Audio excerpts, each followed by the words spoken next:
नमस्कार दोस्तों, कैसे हैं आप सब। उम्मीद करती हूँ कि आप सब बहुत अच्छे होंगे और ये बताने के लिए नीचे कमेंट बॉक्स में जय माता दी ज़रूर लिखें। आज के वीडियो में हम बात करते हैं दुर्गा सप्तशती के चौथे अध्याय के बारे में। पाठ को अच्छे से सुने, कोई भी सवाल होगा, डाउट होगा, नीचे कमेंट बॉक्स में ज़रूर बताएं। आज जैसे नवरात्रि का तीसरा दिन है और आज के दिन चौथे अध्याय का पाठ मैं आपको करके बता रही हूँ। अच्छे से बस वीडियो को सुने और कोई भी सवाल होगा नीचे कमेंट बॉक्स में ज़रूर बताएं। महर्षि मेघा बोले, देवी ने जब पराक्रमी दुरात्मा महिषासुर को मार गिराया और असुरों की सेना को मार दिया, तब इंद्र आदि समस्त देवता अपने सिर और शरीर को झुकाकर भगवती को स्तुति करने लगे। जिस देवी ने अपनी शक्ति से यह जगत व्याप्त किया था और जो संपूर्ण देवताओं तथा महिषासुर की पूजनीय बन गई, उस अंबिका को हम भक्तिपूर्वक नमस्कार करते हैं। वो हम सब का कल्याण करे। और जिस अतुल प्रभाव और बल का वर्णन भगवान विष्णु, शंकर और ब्रह्मा जी भी नहीं कर सके, तो उस चंडिका को जो कहा जाए कि जगत का पालन करे और अशुभ भय का नाश करे, तथा पुण्य आत्माओं के घर में तुम लक्ष्मी के रूप में हो और पापियों के घर में तुम अलक्ष्मी के रूप में, सतकुल में उत्पन्न होने वालों के लिए तुम लज्जा रूप होकर उनके घरों में निवास करती हो। हम दुर्गा भगवती को नमस्कार करते हैं।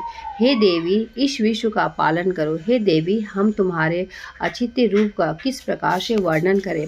असुरों का नाश करने वाले भारी पराक्रमा और समस्त देवताओं को दैत्यों के विषय में जो तुम्हारे पवित्र चरित्र है, उनका हम किस प्रकार से वर्णन करें। हे देवी त्रिगुण वाली, हे देवी, तुम संपूर्ण जगत को उत्पत्ति का कारण हो। हे देवी, भगवान विष्णु, शंकर आदि किसी भी देवता ने तुम्हारा पार नहीं पाया। तुम सबका आश्रय हो और संपूर्ण जगत तुम्हारी ही अंश रूप है, क्योंकि तुम सबकी आदि भूत प्रगति हो। हे देवी, तुम्हारे जिस नाम का उच्चारण से संपूर्ण योगों में जब देवता तृप्त लाभ उठाते हैं, वह स्वाहा तुम ही हो।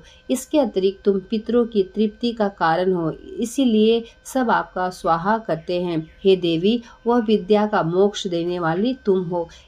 तुम महाज्ञान स्वरूपा हो, तत्व के सार को वश में करने वाले, संपूर्ण दोषों को दूर करने वाले, मोक्ष की इच्छा वाले मुनिजन जिसका अभ्यास करते हैं, वह तुम ही हो। तुम वीरा रूप हो, तुम दोष रहित हो। ऋग और यजुर्वेदों में तुम ही हो। उद्गीत और सुंदर वेदों का पाठ वाले सामवेद के आश्रम रूप हो। तुम भगवती हो। तुम विश्व की उत्पत्ति एवं पालन के लिए तुम वर्ता हो, रूपों में प्रकट हुई हो और संपूर्ण संसार की पीड़ा हरने वाली तुम हो। हे देवी, जिससे सारे शास्त्रों को माना जाता है, वह मेघा शक्ति तुम ही हो और दुर्गम भवसागर से पार लगाने वाली नौका भी तुम हो। लक्ष्मी रूप से विष्णु भगवान के हृदय में निवास करने वाली और भगवान महादेव द्वारा सम्मानित गौरी देवी तुम ही हो। मंद मुस्कान वाले, निर्मल पूर्णचंद बिंब के समान और उत्तम स्वर्ण मनोहर क्रांति से कामनीय तुम्हारे ही मुख से होता है। महिषासुर क्रोध में भर गया, वह बड़े आश्चर्य की बात है। और हे देवी, तुम्हारे यही मुख जब क्रोध से भर गया तो उदय काल के चंद्रमा की भांति लाल हो गया और तनी हुई भौं के कारण विकराल रूप हो गया। उसे देखकर ही महिषासुर के प्राण शीघ्र निकल गए। यह बड़े आश्चर्य की बात है। आपके कुपित मुख के दर्शन करके भला कौन जीवित रह सकता है। हे देवी, तुम हमारे कल्याण के लिए प्रसन्न हो जाओ। आपके प्रसन्न होने से इस जगत का उदय होगा और साथ ही जब आप क्रोध हो जाती हो तो कितनों ही कुल का सर्वनाश हो जाता है।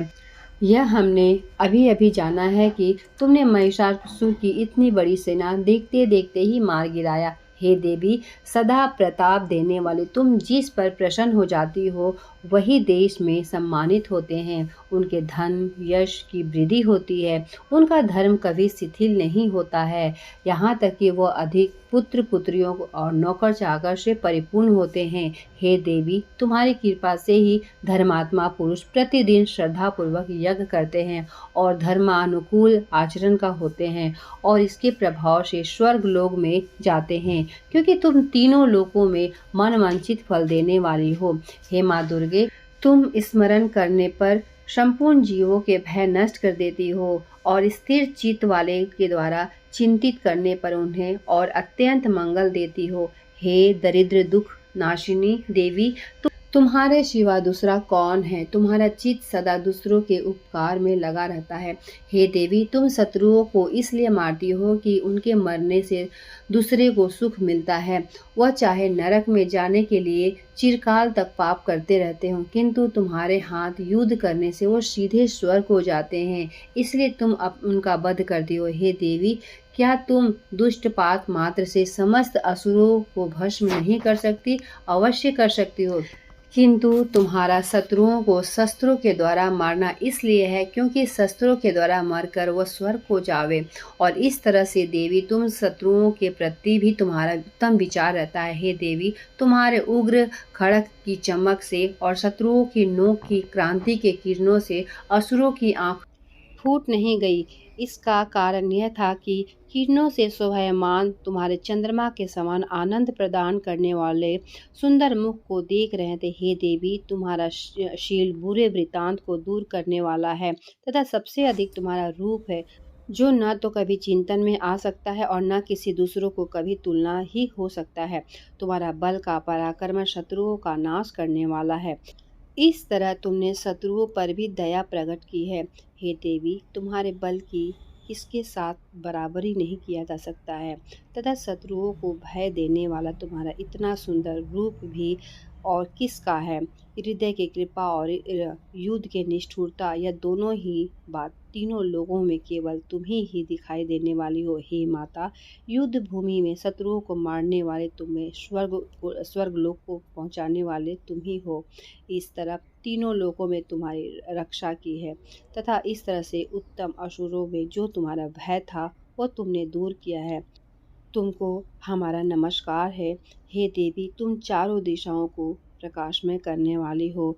इस तरह हम तुम्हें नमस्कार करते हैं। हे देवी, तुम शूल तथा खड्ग से हमारी रक्षा करो तथा घंटों की ध्वनि और धनुष की टंकोर से भी हमारी रक्षा करो। हे चंडिकाए, आप अपने शूल को घुमाकर पूर्व, पश्चिम, उत्तर, दक्षिण दिशा से हमारी रक्षा करो।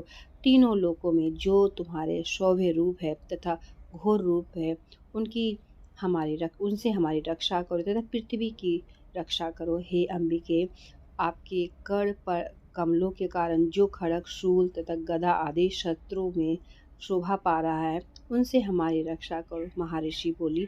इस प्रकार जब सभी देवताओं के जगत माता भगवती की स्तुति की तथा नंदवन के पुष्पों तथा गंध के अनुरूपों द्वारा उनका पूजन किया गया, फिर सबने मिलकर जब सुगंधित एवं दिव्य रूपों से दिव्य धूपों द्वारा उनकी सुगंधित निवेदन की, तब देवी ने प्रसन्न होकर कहा, हे देवताओं, तुम सब मुझसे मन वांछित वर मांगो। देवता बोले, हे भगवती, तुमने हमारा सब कार्य कर दिया है।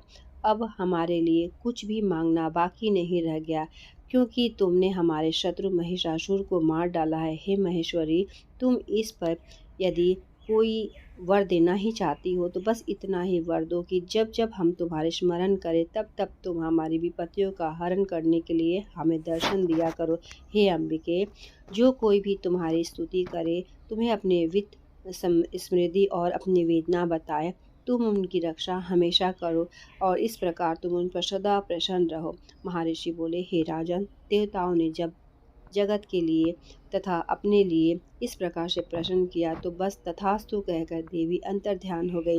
हे भूप, जिस प्रकार तीनों लोकों का हित चाहने वाली यह भगवती देवताओं के शरीर से उत्पन्न हुई थी, वह सारा वृतांत मैंने तुमको बता दिया और इसके पश्चात दुष्ट असुरों तथा शुभ निशुभ तथा का वध करने वाला सब लोगों की रक्षा करने के लिए जिस प्रकार गौरी देवी के शरीर से उत्पन्न हुई थी, वह सारा वृतांत आज मैं यथावत वर्णन करता हूँ। तो इस प्रकार दुर्गा सप्तशती का चौथा अध्याय पूर्ण होता है। तो उम्मीद करती हूँ कि कथा आप ज़रूर सुन रहे होंगे और वीडियो ज़रा भी आपको अच्छा लगे तो वीडियो को लाइक और चैनल को सब्सक्राइब भी ज़रूर करें। मिलते हैं एक नए वीडियो के साथ, तब तक के लिए धन्यवाद।